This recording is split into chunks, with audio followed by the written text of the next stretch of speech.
Hello and welcome back to another KCC video. I'm Rob, and today we'll be jumping into malicious compliance. Our first story today comes to us from Carl the Well-Endowed. How an N cost my company $65,000. Let's jump right in. I have been waiting about 2 months for this fallout in all its glory. I knew my boss would try to make me the fall guy, but I think I employed cover your butt well in this instance. A little backstory. I work as an office engineer at a mid-sized prefabricated concrete structures plant. About 3 months ago, our plant manager left spontaneously for a much higher paying gig down south. Due to this, his responsibilities were distributed to whoever had capacity.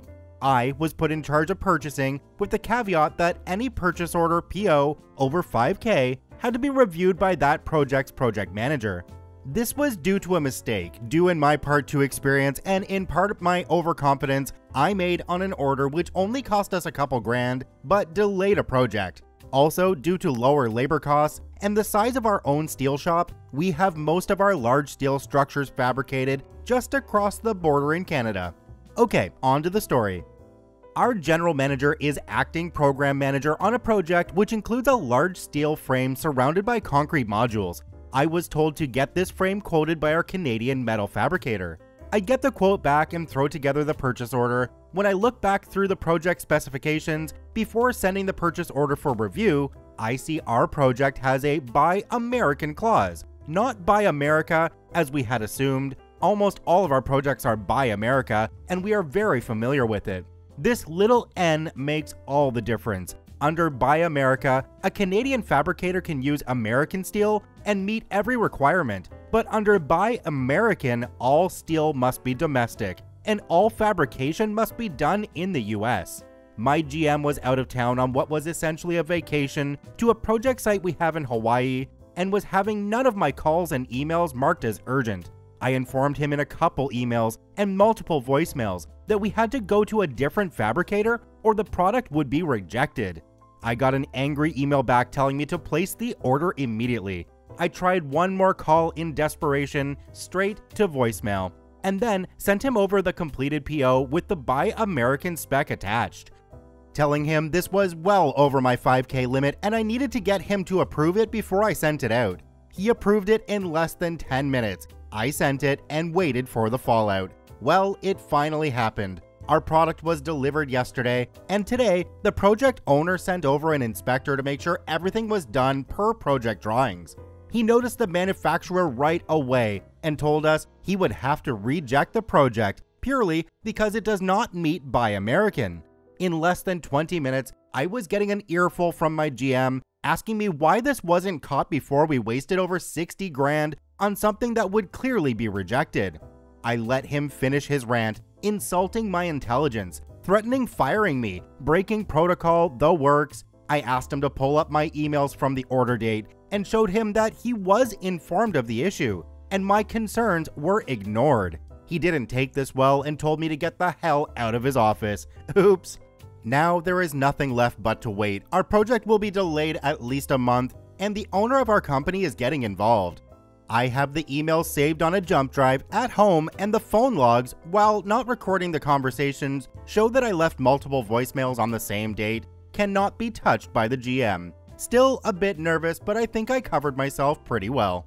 OP did update after the story. It says, so I actually ended up leaving this company mainly due to poor management. I never really got in trouble for this, but my GM was always a dick to me afterwards.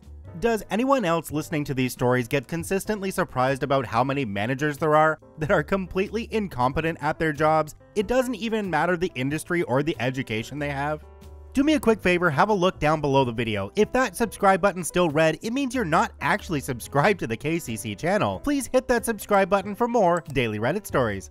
Our next story today comes to us from Switcher107. If you can't do it perfect, then don't do it. Okay. Let's jump right in. I've sat on this story for a while and figured I'd share it. Backstory. I worked retail when I was younger. Like most people, it was a mixed bag, and some of my best and worst memories involve my time working in retail chains. I worked in footwear in a then blossoming sporting goods franchise and had a real knack for it. It was rewarding helping people find shoes in their sizes, and it's heartwarming at times, especially when people with disabilities showed up and really needed hands-on assistance with things, and that was a core value the company had at the time. My hiring supervisor, whose name isn't important, was amazing, and the staff was really cool too. We all liked and respected him a lot. But alas, like many good things, it came to a sudden and forceful end, and upper management decided change was in order, and shifted the supervisor's opening a spot in my department. That's when the new supervisor, henceforth known as Brandy, came in. Brandy was a transfer from another store 30 minutes away. The entire supervisor team knew and were not fond of her, but she filled a void, and the district manager and store manager were big fans of her for reasons unknown. We were warned that she was a woman of many faces and would tell you or promise you things you'd never get. I learned this about her fairly quickly, and before she even knew the staff, our strong suits, our schedules, or our names, she had a set list of things she wanted done and could not be deviated from.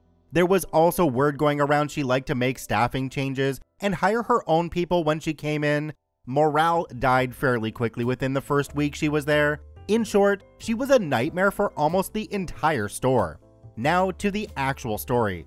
Brandy's first day was on a particularly busy summer day, and before I could even walk back to my section, I could hear her voice calling over the intercom constantly. Along the way, I was greeted by the morning staff, who gave me a quick rundown of her and what she was like, then told me to have fun. Oh boy, I thought to myself. I found her in the back near the cleats and introduced myself. You have your tasks assigned to you already, and I want all of the displays finished in your area before you leave today. I thought this was strange because I had set the displays for those exact sections the night prior, all according to the franchise standards, firmly stuffed to look like a foot was in them, no visible laces shown, and even the laces changed to go inside the shoe so they didn't obstruct the view of the top of the shoe. They were signed off as completed by the lead on duty and even complimented. I was proud of my work. I went back to the sections I did the night before and looked them over for a few seconds, super confused. I shrugged it off and set to checking or at least restuffing a few to see if I had missed something. Nope, nothing. But I continued on as I had been instructed and did my job, and things seemed like they were going pretty smooth. Later on that afternoon, Brandy came back up to me and asked me when I was going to finish my displays, and I told her that I had. She looked at me and then back at my displays and made a look of disgust and said, "You are going to leave them like that?" "Like what?" I said, back confused. Nothing I did was ever really a problem in the past, and I really didn't want to piss her off because I loved my job and it was my first day with her. She scoffed and said, "Like this," and then grabbed a broken metal peg off a sock end cap and proceeded to jam as much paper as humanly possible into the shoe until it couldn't hold anymore. No lie, the shoe felt like someone had filled it with concrete, and the fabric even protruded on some shoes because of the pressure. It was not pretty or guideline. After watching how she did it, just stood there dumbstruck because, again, this went against almost all of my training up to that point. Then she started in on me. No matter how hard I tried to give her what she wanted, but still meet the guideline I'd been trained for, she didn't like it and would get me to do them again. This went on for a little bit, and then she effed up. After an agonizing amount of time, she grabbed a shoe from me and said, "No, do it perfect. If you can't do it perfect, then don't even try. Just leave it for someone else to do." Let me remind you that she had a full list of other things she wanted done, but she rang a bell I wasn't going to ignore. So instead of giving me another task, she gave me a loophole I capitalized fully. Cue malicious compliance.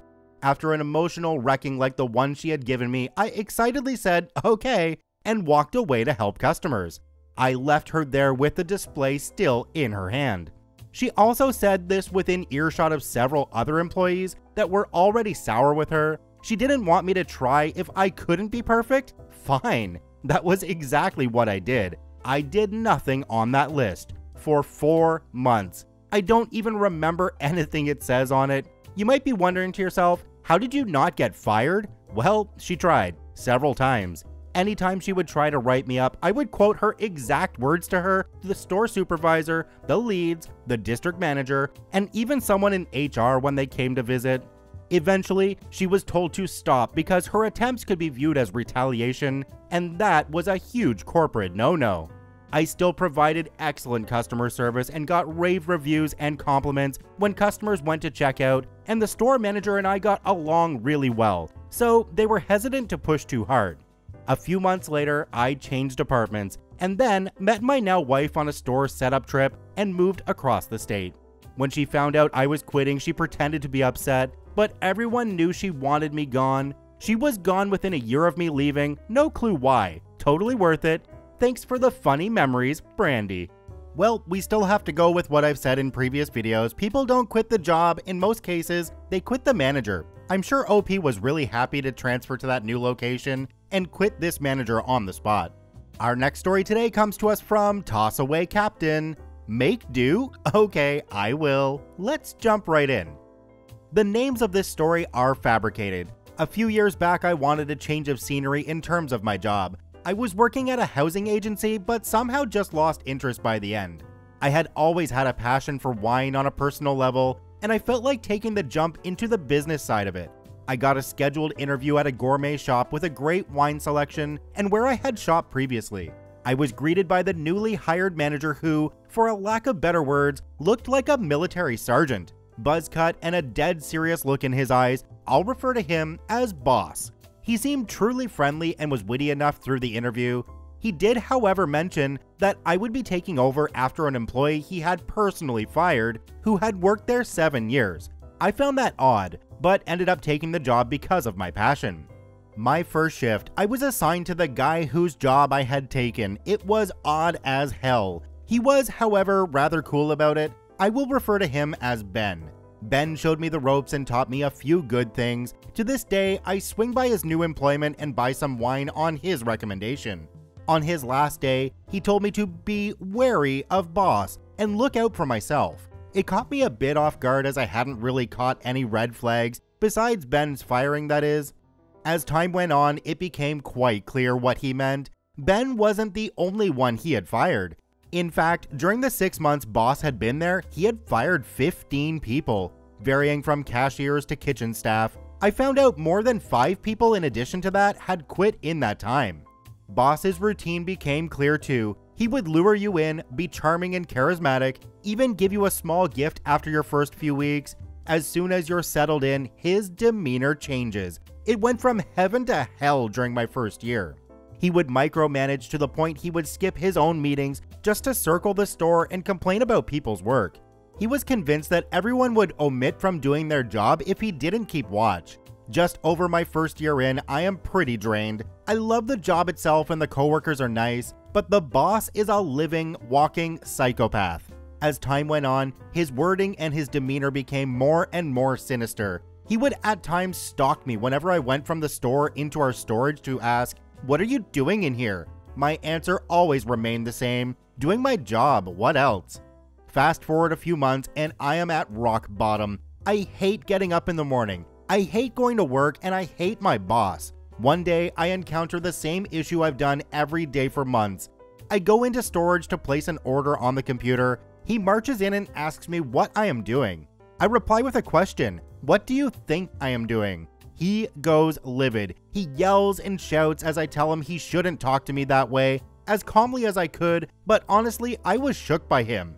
His response: "If you don't effing like it, find another job, you F." And so that's exactly what I set out to do. In the meantime, I did call HR and announced that I was struck with stress due to workplace environment issues. I spent a week at home as I tried to regain my thoughts, my energy, and in general, some peace and quiet. I also lined up 2 job interviews by the end of the week. HR calls, says they want to resolve everything. They more or less admit off the record that boss is a special person to be around. They admit that I am not the first nor even the 5th case. They give me a possibility of staying on for another month, which suits me perfectly if I land a job elsewhere. Here comes the kicker. The company had a bakery shop elsewhere that they needed to close, but still had a rental contract on. They wanted someone to run a pop-up wine shop there. I would get away from boss and I was happy with that. The boss, however, had shipped out an F-ton of crappy wine without even asking my opinion on the stock or taking the size of the store into consideration. It was a clutter to say the least. On the 2nd week there, I get a call about one of the interviews I had been to. I landed the job. I was pretty stoked and was looking forward to getting far away from here. In the final week, still plenty of crappy wine stacked up in the store. I'm thinking about just how the F all of this is going to get moved out of here. Boss calls me up Tuesday, says that he'll send some quarter pallets and stretch wrap, and everything has to be ready to go by Friday. He doesn't send this before late Wednesday, and to make matters worse, he sends me one roll of stretch wrap and by my count, too few pallets. I call him back, tell him I need 2 more rolls of wrap and some pallets, in which he proceeds to tell me to make do. I did call someone else at the store to try and make them send another stretch wrap. I never did get one, so I guess boss intercepted that plea as well. Time for malicious compliance. I spend all Thursday accommodating customers while zipping around packing pallet after pallet. One stacked quite alarmingly higher than the other, while one is filmed with an even less layer than the one before. Even a blind person could see just how poor of a job all of this was. 43 quarter pallets to be exact, one even crappier stacked and filmed than the next. Oh, I made do. A truck pulls up out back Friday, and I keep hauling pallet after pallet out. The 2 guys assigned do not look pleased whatsoever. They can see just how hazardous this crap load is going to be to drive with. They still manage to load it up without much hassle, but not without taking their time balancing every other pallet. I am pretty much in disbelief they even accepted to haul it all. My shift and thus my job ends almost to the minute that they are done loading. I lock the place up, hand the keys to one of the guys, and head off into the sunset as I pleasantly await a call from my former boss. An hour creeps by and my phone rings. Boss is screaming and shouting at the other end about dozens upon dozens of shattered bottles and wine everywhere in the truck and on their loading bay, and what the F was I even doing? I told him that I made do as I ended the call. So you mean to tell me that HR themselves knew this guy was a douche nozzle and they kept him around? What exactly is wrong with this company? OP, you were extremely lucky to get out. Check out all 3 OPs and the links down below. Thanks for watching and have a great day. Bye-bye.